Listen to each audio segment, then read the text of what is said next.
Welcome to NCN news. నా పేరు పావని. ముందుగా హెడ్లైన్స్.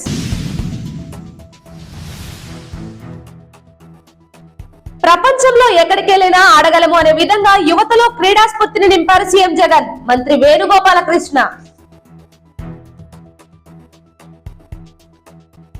మన యువ క్రీడాకారులు ప్రపంచంలో ఎక్కడికి వెళ్లినా ఆడగలము అనే స్ఫూర్తిని ఆడదామాంధ్ర కార్యక్రమం ద్వారా రాష్ట్ర ముఖ్యమంత్రి వైఎస్ జగన్మోహన్ రెడ్డి యువతలో మనోధైర్యాన్ని నింపారని జిల్లా ఇన్ఛార్జ్ మంత్రి చెల్లుబోయిన శ్రీనివాస వేణుగోపాలకృష్ణ అన్నారు.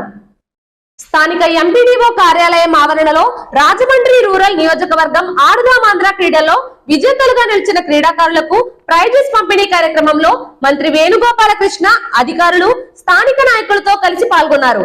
ఈ సందర్భంగా మంత్రి వేణుగోపాలకృష్ణ మాట్లాడుతూ ప్రతి పేద విద్యార్థికి ఉన్నత విద్యను అందించడమే లక్ష్యంగా సీఎం జగన్మోహన్ రెడ్డి విద్యా తపస్విగా దేశంలో ఎవరికీ అందనంత ఎత్తులో ఆలోచన చేసి ఆంధ్రప్రదేశ్ లో మారుమూల ప్రాంతంలోని విద్యార్థులకు కూడా ఐబీ ఎడ్యుకేషన్ అందుబాటులోకి తెచ్చారని అన్నారు. ఈ సందర్భంగా రాజమండ్రి రూరల్ నియోజకవర్గ స్థాయిలో గెలుపొందిన విజేతలను మంత్రి అభినందించారు.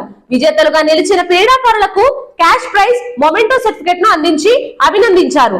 ఈ కార్యక్రమంలో రాష్ట్ర బ్రాహ్మణ కార్పొరేషన్ చైర్మన్, రూరల్ పరిశీలకులు పీకే రావు, బొమ్మూరు మాజీ సర్పంచ్ మద్దిపాటి సాంబాజీరావు, గిరిజన సంక్షేమ మండల ప్రత్యేక అధికారి కెఎన్ జ్యోతి, ఎంపీడీఓ డి శ్రీనివాసరావు, ఎంఈఓ తహసీల్దార్, స్థానిక నాయకులు బొప్పన సుబ్బారావు, పలసపూడి శ్రీనివాసరావు, పెయ్యల రాజేష్, సచివాలయ కార్యదర్శులు, క్రీడాకారులు తదితరులు పాల్గొన్నారు. ఐబీ ఎడ్యుకేషన్, ఇంటర్నేషనల్ బరిక్ క్లబ్ అనే ఐబీ ఎడ్యుకేషన్ తీసుకొచ్చారు. ఐబీలో చదవాలంటే అంటారన్న మినిమం 7 lakhs, మ్యాక్సిమం 36 lakhs. ఆ స్కూల్ ఎంటర్ అవ్వడానికి పిల్లలకి 7 లక్షల నుంచి 36 లక్షలు కట్టాలట. 1వ తరగతి నుంచి డబ్బున్న వాళ్ళు పిల్లలే చదువుతారు. అది ఇవాళ ఆంధ్రప్రదేశ్ రాష్ట్రంలో మారుమూల బడిలో కూడా అందుబాటులోకి తెచ్చాడు ఒక విద్యా తపస్వి. అంటే ఆ విద్యను అందించడమే నా లక్ష్యం అనుకున్నాడు. కాబట్టి వాళ్ళు అడిగారు ప్రెస్ వాళ్ళు, సార్ మొన్న సిబిఎస్ఈ అన్నారు, తర్వాత బైజూస్ అన్నారు, తర్వాత ఇంకోటి అన్నాడు. ట్యాబ్లు ఇచ్చాం, ఫ్లాట్ ఛానల్స్ ఇచ్చాం, టీచర్స్ కి ట్రైనింగ్ ఇస్తున్నాం. ఇప్పుడు మళ్ళీ 6,000 మంది టీచర్స్ ని రిక్రూట్ చేస్తున్నాం. ఈ ప్రభుత్వం వచ్చిన తర్వాత 14,000 మంది టీచర్స్ ని రిక్రూట్ చేశాం. ఇప్పటికే లక్షల్లో టీచర్స్ ఉన్నారు, కానీ వారిలో ఓరియంటేషన్ పెంచాలి.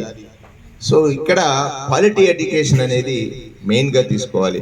క్వాలిటీ ఎడ్యుకేషన్ అంటే అమ్మఒడి అంటే బాల కార్మికుల్ని లేకుండా చేయడం, గోరుముద్ద అంటే నీ న్యూట్రిషియస్ ఫుడ్ ని అందించడం, దానితో బైలింగ్వల్ టెక్స్ట్ బుక్స్ ఇవ్వడం 2 లాంగ్వేజ్ల్లో, 8th క్లాస్ నుంచి ట్యాబ్స్ ఇవ్వడం, స్కూల్స్ లో ఫ్లాట్ ఛానల్స్ ఇవ్వడం.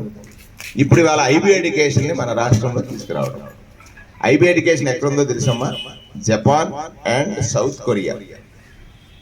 ఐబీ ఒక ఎడ్యుకేషనల్ ఇన్స్టిట్యూషన్ ఏ కంట్రీస్ లో ఎవరితో ఒప్పందం చేసుకుందనంటే that is 2 countries. One is Japan, second is South Korea, third is our Andhra Pradesh, our chief ministers. అందరూ ఐబీ అంటే ఏదో అనుకుంటున్నారు. అందులో ఎంటర్ అవ్వడానికి 7 లక్షలు, చదవాలంటే 36 లక్షలు సంవత్సరానికి, నెలకు కాదు, మొత్తం చదువు కాదు. అంటే ఇవాళ వచ్చే సంవత్సరంలో ఐబీలో ఎంటర్ అయిన వాడు 2035లోకి 10th తర్వాత +2కి వస్తారు.